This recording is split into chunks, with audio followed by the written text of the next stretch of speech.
Hello and welcome to Access, my name's Nathan, and this week I was lucky enough to be one of the first people to play The Last of Us Part 2. Two sections of the game were included in our hands-on session, one from relatively early in the story where Ellie patrols around the survivor settlement in Jackson, and a section a little later on with Ellie on the outskirts of Seattle. The footage you'll see throughout this video is from those two sections. The story has been the focus of a lot of what we've seen about the game so far, but a huge amount of work has gone into the gameplay too. This is both subtle and interconnected.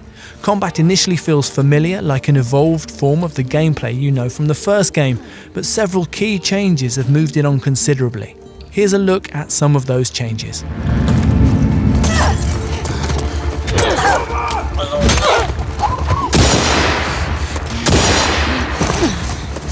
Number 1. Environments are bigger. The spaces I explored often comprised of several houses, shops or other buildings, often with multiple floors, often completely optional in terms of progression, and often featuring hidden or hard to get to areas with deeper story information or resources. The effect is that the game feels a little more realistic, and the redesigned combat encounters have more space in which to play out.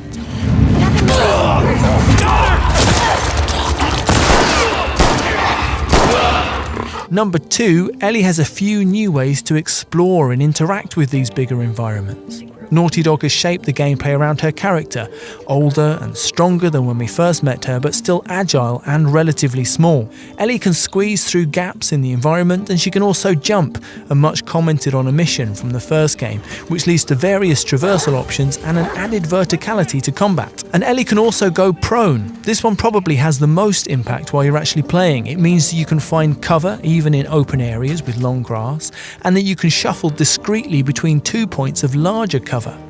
It's also a great example of how Naughty Dog approached development. Co-game director Kurt Margano told me that for the studio, the bar is real life. So putting a prone system into the game meant an enormous amount of work, making sure the movement from running, jumping and standing to prone is fluid, making sure Ellie can do everything while prone that you really would do in life or death situations, like aiming while crawling and turning onto her back. So the first time an enemy approached me while I was lying on the ground, for instance, I panicked and went to my go-to Last of Us response.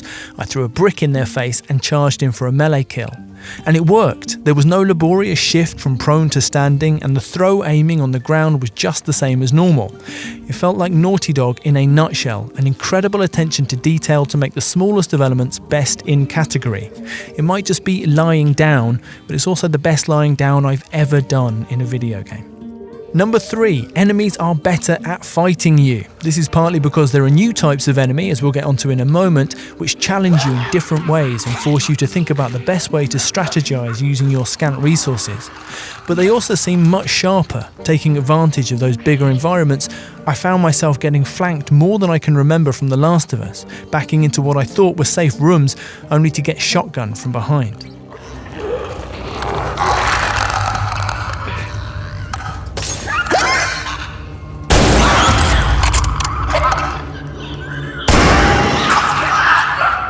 Number 4, more impactfully, the enemies are also more humanized.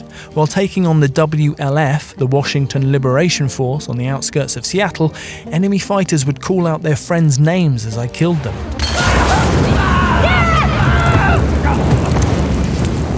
Introducing our play session, Naughty Dog's Neil Druckmann explained that as a revenge story, The Last of Us Part 2 is about destructive cycles of violence. This tiny touch is a way of jolting players into reflecting on the significance of their actions. What is it? Someone took him out! Number 5, related to this, enemies now include dogs. Let's leave aside the gameplay implications of this for a moment and first look at the emotional ones. During the Seattle section of the game, Ellie finds a bow. It's embedded in a clicker and she has to tear it out, and it's brilliantly disgusting. It also gives her a way of one-shotting enemies from stealth during combat.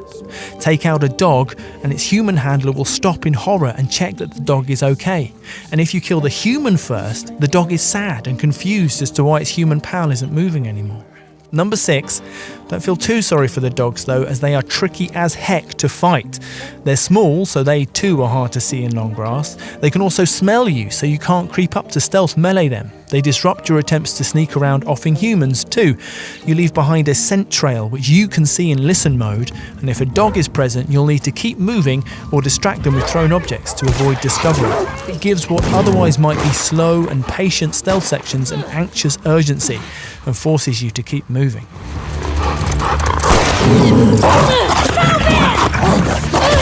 At number 7, there are also new mutations of the clickers. The one I encountered is called a shambler, a big tank-like horror covered in thick growths that act like armour. They're tough to take down, immune to stealth melee attacks, and when they get close they emit a cloud of acidic fungal nastiness which hovers in place after they've moved on.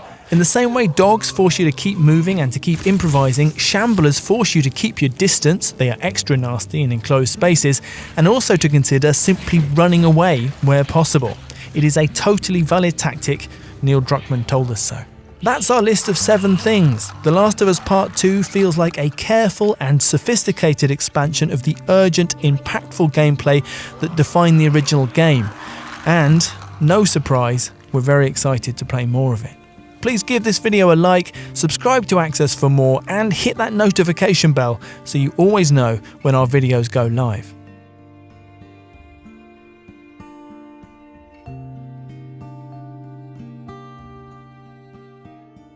For the players.